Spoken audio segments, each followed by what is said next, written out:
in Zara County. A high court in Torit town of Eastern Equatoria State has sentenced 5 men to 15 years each in prison for robbery with violence. And students at Iba Girls Boarding School are calling on National Ministry of Health to examine the level of side effects of deworming tablet in their bodies.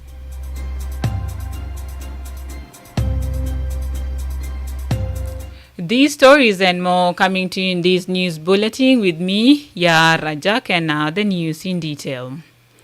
Police in Western Equatoria State have confirmed that 2 people died in separate road accident in Zara County. The first incident allegedly occurred when a motorcycle, also known as Boda Boda, rammed into a bicycle, critically injuring the cyclist, an old man. The traffic police says the 63-year-old Dari Bisiama later succumbed to the injuries shortly upon arrival at a hospital in the area. In the second accident, a prison warden was riding home on his Boda Boda when he rammed into a truck that he had been parked by the roadside. Sergeant Major Justin John Tungu is the Deputy Director of Police in Zara.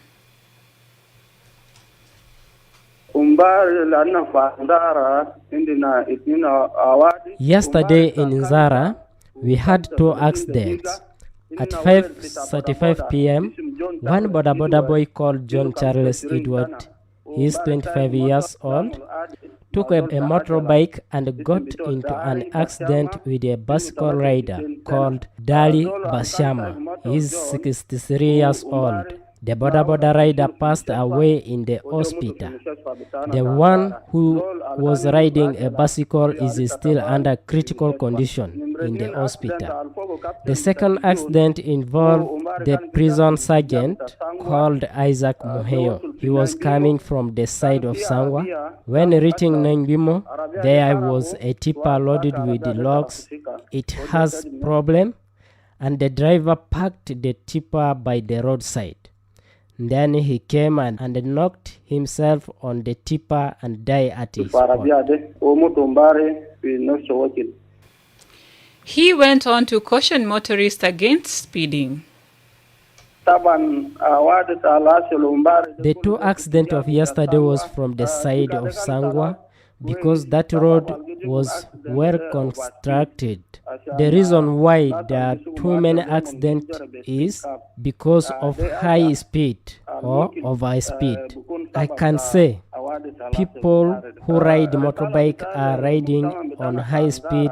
That is something can be the cause of the accident of yesterday. My message to the people of Zara is that motorbike is not good. If someone is using motorbike, we should reduce the speed more, especially the road that goes to Basukanbi. A high court in Torit town of Eastern Equatoria State has sentenced 5 men to 15 years each in prison for robbery with violence. The 5 convicts are Simon Loketo, Motolemo Lopar, Alopeto, Alukudu, and Albino Tokwar, all of whom are aged between 20 and 25. The judge found them guilty of ganging of robbery activities along Torit Capoeira and Narus Capoeira Road. President Judge Obaj Dinyong was speaking to iRadio.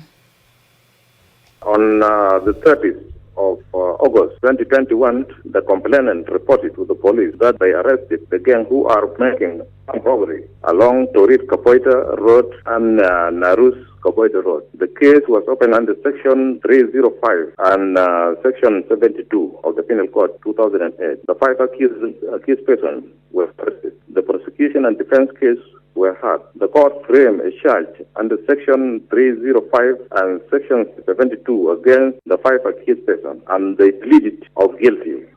Hence, court convicted them under the said section and sentenced them to imprisonment for a term of 15 years with the effect of 30th of July 2021.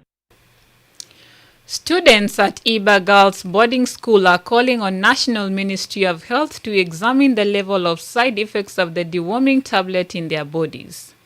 Studies show that praziquantel is used to treat infections caused by cytosoma, a parasitic flatworms that cause a highly significant group of infections in humans. Hours after swallowing the tablet last week, the schools develop advanced side effects such as vomiting, abdominal pain, headache, and epigastric pain, among others. They had to be hospitalized and discharged days later. However, the school children say they are still suffering side effects. Some of them were speaking to iRadio.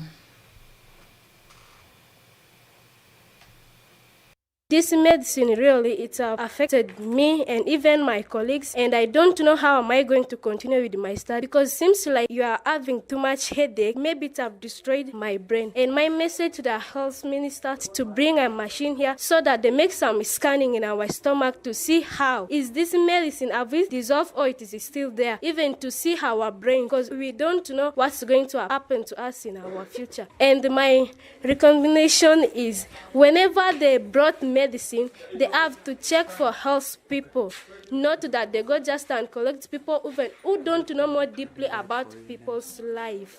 And that medicine they were giving us after breakfast. Then when we are now online, we start asking those people who brought the medicine about the effects of it, but they failed to tell us. Even some of them were quarreling with us. One of our girls, she took it for when she swallowed, but she vomited, and then they gave her again one on top of the other. They took one of our teacher and some 3 girls, even they didn't complete senior 4, another was from senior 3. They came with the medicine to us. We were trying to ask them, then they get annoyed with us. But the tea that we took it was not too heavy. You know water very well. To digest quickly. And so for the first time for us to receive deworming in our school. So those people came and there was no official communication to us about that drug. They brought it to us. They didn't give us chance to ask questions about this drug, how it is. And they didn't tell us the side effects that's going to be like that.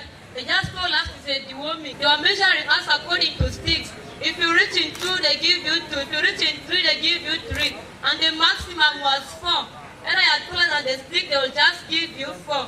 So this drug has really affected us bad. I have come to the conclusion that, please, our leaders, we are the future of this country tomorrow. Put our lives as the first priority. Don't let us down.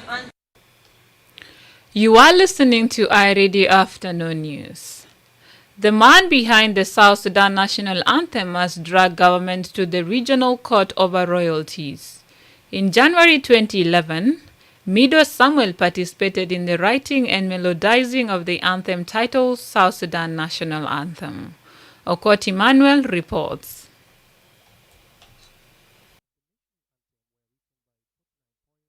Who gathered together to write the verses following guidelines set down by the army.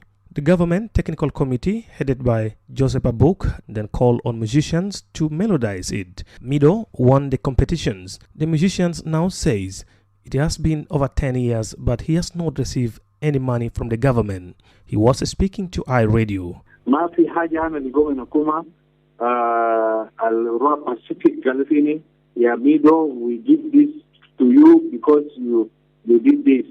Mafi haja menokuma resmi. Mafi haja khalis. I start, fi studio, ana ya dafa gurusta studio, sajelo fi studio, ana ya sajelo, even practice al-ramulo kan, an-namulo kan ma students to Jamajuba. Sometimes I give them some support. Mafi okuma gurusta okuma salagale. You go and do this, Mafi. As I'm talking to you now, I'm in the stroke. I fell down there with a stroke. No one come and ask me whether no one helped me with the money or what. Up to now, I'm going to and I have a stroke. Mido Samuel said he has suffered waiting for the government to pay him. I'm a jail in East Africa court. I'm a case against government of the South Sudan. Number one, another Naskalaro, Anama Tara against government, how Anama merit أنا ما أروح إجابة لكن أنا جا follow the right procedure أو أنا جا فتح بلاك عشان يجوا حق بتاعي. Since أنا أعمله national anthem أنا كنت 8 سنة more than 8 years I'm suffering عشان حكومة recognize أنا no one recognize me. I raised my complaint to the registrar وقدموا كمان في court. As I say, I'm waiting for the time. They will call me, and then maybe they will call people of the government of South Sudan. They will call them. They will call them now. This is not the first time an artist has accused the Kiir administration of failure to live up to its promise.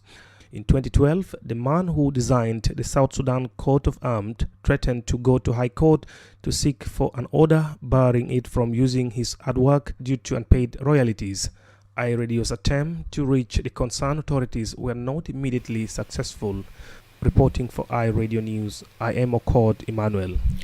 Thank you, Okot Emmanuel. And now, finally, before approaching the international news, the Commissioner of Fang County in Jonglei State says more than 20,000 people are suffering after they fled their homes due to devastating flooding.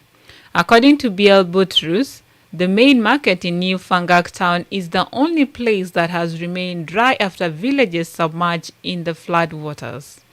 This, he says, has worsened the humanitarian situation there, with the IDPs in dire need of food, shelter, and medicines. Commissioner Biel spoke to iRadio via phone from Fangak this morning. Today in New Fangak, it has the floods have displaced again the main market. That's the only market which is located at the port.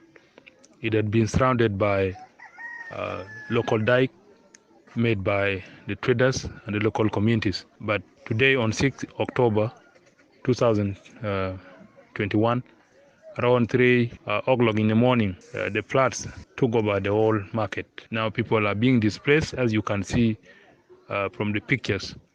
I went there, I saw the people, they have been displaced in the market, they have been displaced.